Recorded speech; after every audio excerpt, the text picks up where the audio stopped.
A história da nossa origem dos mamíferos não começa com o fim dos dinossauros. Enfim, nós somos mamíferos, nós dominamos o planeta inteiro. Até a Lua a gente foi, enfim. Mas, vamos lá. Eu queria falar aqui o panorama completo dos mamíferos, enfim, as evidências científicas sobre a origem dos mamíferos, estruturando com clareza conceitual, enfim, tá? Vamos lá.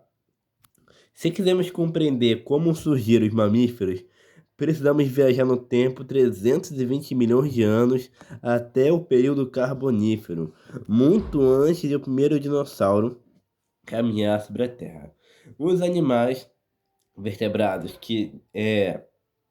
terrestres dividiram em dois grupos, tá? Que se dividiram em dois grupos grandes, em dois grupos grandes, até que momento ali, tá? Que havia conquistado o ambiente terrestre, tá? Se dividiram em dois grupos. De um lado ficaram os sauropsídeos, que deram origem aos répteis modernos e aos dinossauros. Do outro lado, os sinapsídeos, tá? Daí surgiu o nosso grupo. A grande marca registrada que os cientistas encontram nos fósseis desse período,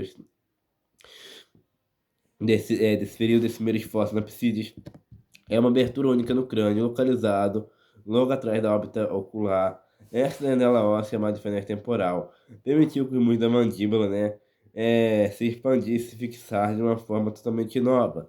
Isso significa que a nossa história não começou com a fofura dos pelos, né, ali com aqueles peludos com a amamentação, mas sim com uma engenharia craniana revolucionária que permitiu uma vida mais forte e eficiente.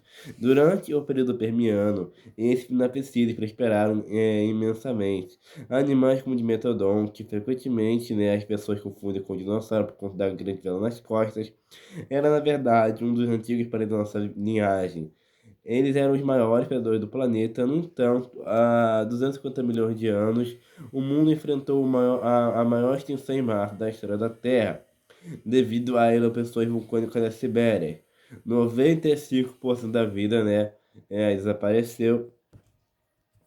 Foi nessa crise planetária que a linhagem de mamíferos começou a mudar drasticamente. Um pequeno grupo de sinapsídeos sobreviveu, os sinodontes, termo que significa dente de cão, para sobreviver em um mundo devastado e posteriormente competir com a ascensão dos dinossauros no período Triássico. Os nossos ancestrais adotaram uma estratégia de miniaturização. Eles ficaram pequenos, tamanho de um camundongo musaranho, e passaram a viver escondidos em buracos ou no solo, ou adotaram hábitos extremamente noturnos.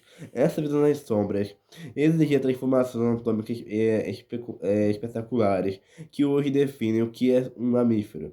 Para caçar insetos na escuridão da noite, a visão já não era o suficiente.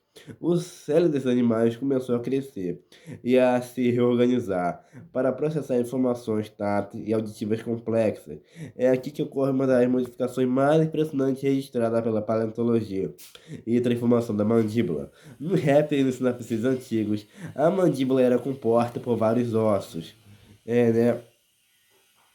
É, nos répteis e nos sinapses antigos, a mandíbula era composta por vários ossos e o ouvido interno tinha apenas um osso para transmitir o som. Ao longo de milhões de anos de adaptação dos sinapsídeos, o osso principal da mandíbula, o dentário, cresceu tanto para suportar os músculos mastigatórios potentes que os outros ossos pequenos, que ficaram na parte de trás da cabeça, foram empurrados e reduzidos.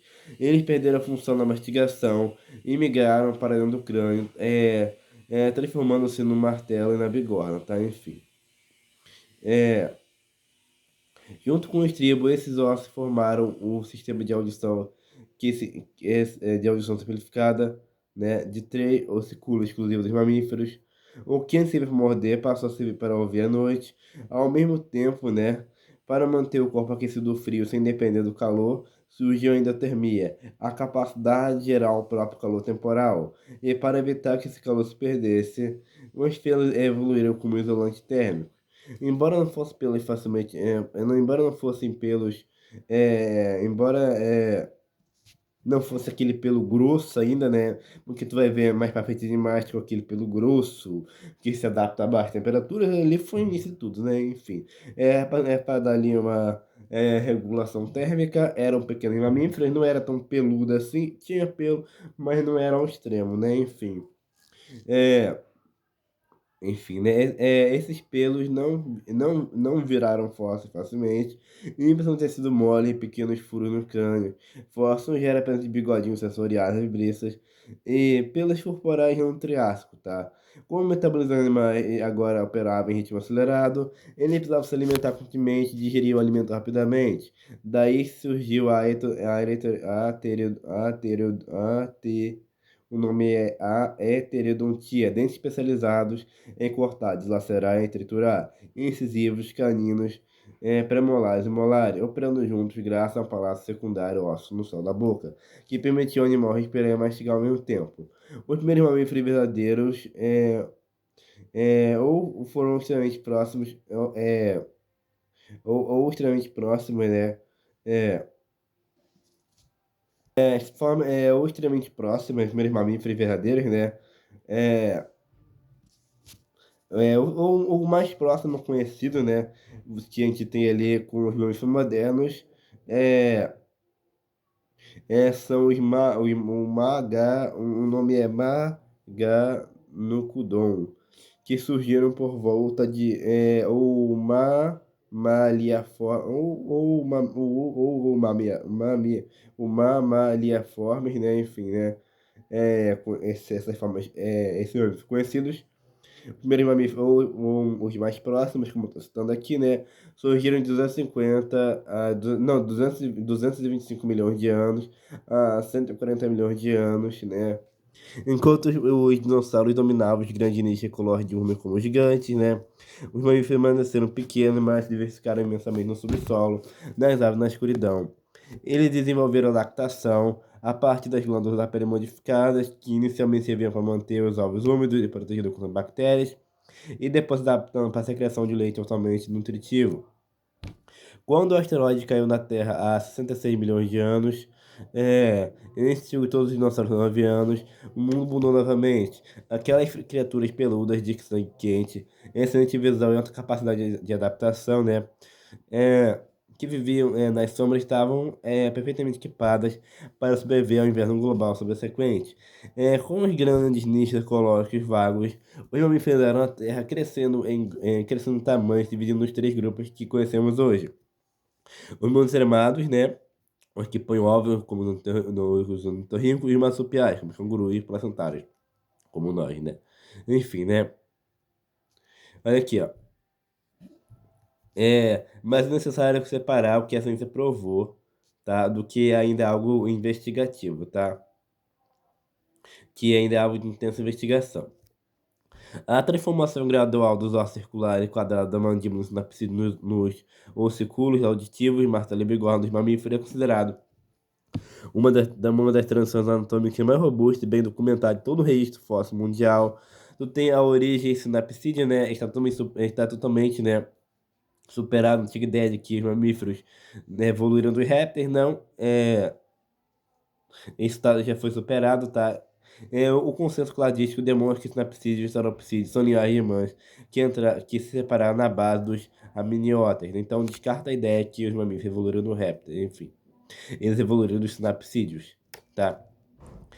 Fósseis descobertos na China nas últimas décadas provam que mamíferos do Mesozoico não eram meras criaturas primitivas homogêneas, mesmo sob o domínio não eram meras criaturas primitivas homogêneas, tá? Fósseis descobertos na China nas últimas décadas provam isso. Mesmo sob o domínio dos dinossauros, eles tinham formas especializadas em planar, cavar e até mesmo em mamíferos aquáticos. Não era homogêneo, tu tinha ali diversidade. E tu tem o que ainda é debatido e investigado. Existe uma intensa discussão taxonômica e filogenética sobre onde colocar a divisória exata entre o sinodonte uma mamaliaforme, né, como um grupo dos maganu. Nossa, o nome é maganuco. O nome é maganuco. Nossa, velho. O nome é Maganocondontidae. Maganocondontidae. Enfim, né? Ainda tem ali, né? Dificuldade para classificar onde cada um começa e acaba. Diferentes escolas de paleontologia utilizam critérios distintos, como a estrutura exata das articulações tempo-mandibular, para definir essa separação. Como os tecidos moles não fossilizam bem, o cientista debate se a transição para o sangue quente ocorreu de forma abrupta ou gradual. Algumas análises historiológicas de ossos sugerem taxas metabólicas elevadas na sinapse de grande porra do Permiano, né? Do Permiano, né? Enfim, né?